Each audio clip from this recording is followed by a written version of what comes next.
E já que a gente estava conversando no intervalo interativo, vamos entrar nessa seara sobre a questão da arbitragem, principalmente.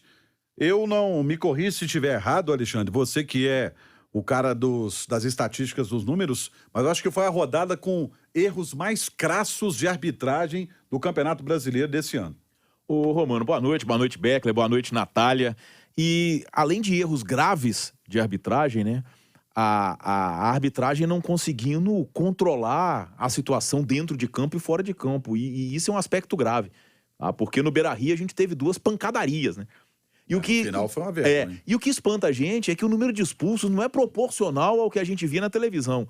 Aí eu acho que isso é mais grave ainda, porque isso acaba provocando uma interferência e isso serve quase que como um incentivo, entendeu? Gente, pode brigar à vontade. Tem VAR. O VAR existe justamente para identificar quem promove violência no jogo. E, para mim, trocar soco, pontapé, seja dentro do campo ou fora do campo, durante a partida, isso é inaceitável.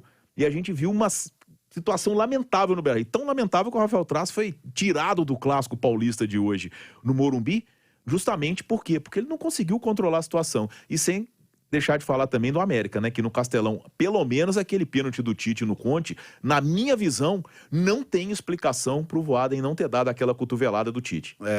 Foram 2 pênaltis, né? E ele foi as 2 vezes no VAR. E o Márcio Rezende de Freitas, o Marcelo, ele falou assim, mas ele tá brigando com a imagem. E não segue a orientação do VAR, ou tem a chance de melhorar a decisão e não melhora, né? Mas eu ainda acho que tem lances piores. O problema é esse, a gente tem 2 erros e tem lances piores. O lance do pênalti ontem pro Internacional, a expulsão do jogador do Botafogo. Outro dia eu vi que foi liberado um áudio de Cuiabá e Atlético Paranaense. O jogador entra no meio do outro e o árbitro falando, ele recolhe a perna, ele recolhe a perna.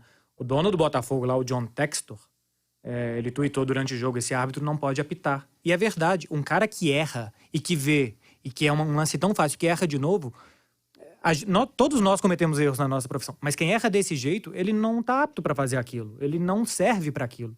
O árbitro do Cuiabá, Atlético Paranaense, e o árbitro ontem Internacional e Botafogo, esses caras não podem mais apitar. Ou tem que apitar na 3ª, na 4ª divisão para aprender de novo e fazer por merecer voltar. Ele tem que ser rebaixado.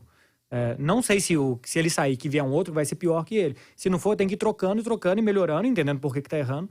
Até lá, mas prejudica muito o jogo. O jogo ontem quase foi estragado, que o Botafogo fez o jogo da vida e ganhou, e não sei o quê, mas estraga o jogo em 5 minutos. E ontem teve o pênalti que não foi, a expulsão que não foi. Aí no jogo do América teve amarelo que não era para ser amarelo. Teve pênalti que ele não marcou. Ô, Natália, tem solução essa arbitragem brasileira? Pergunta fácil.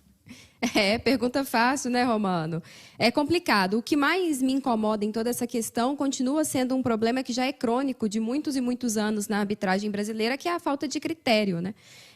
A gente vê lances muito parecidos, com decisões tomadas de forma completamente diferente e sempre, vamos dizer assim, apoiadas, né, a muleta do lance interpretativo. Acho que esse é o maior desafio do CNM. Ele já vem tentando, de alguma forma, vamos dizer assim, unificar os critérios, fazer com que as regras sejam aplicadas da forma mais similar possível em situações também parecidas, mas a falta de critério dos árbitros no Brasil é assustador. O mesmo lance que é marcado o pênalti para o seu time hoje, na 4ª, se ele joga de novo e comete o mesmo lance ou sofre uma falta parecida, o árbitro da partida já entende que não foi falta ou que não foi pênalti, e isso acaba estragando os espetáculos, né, Romano?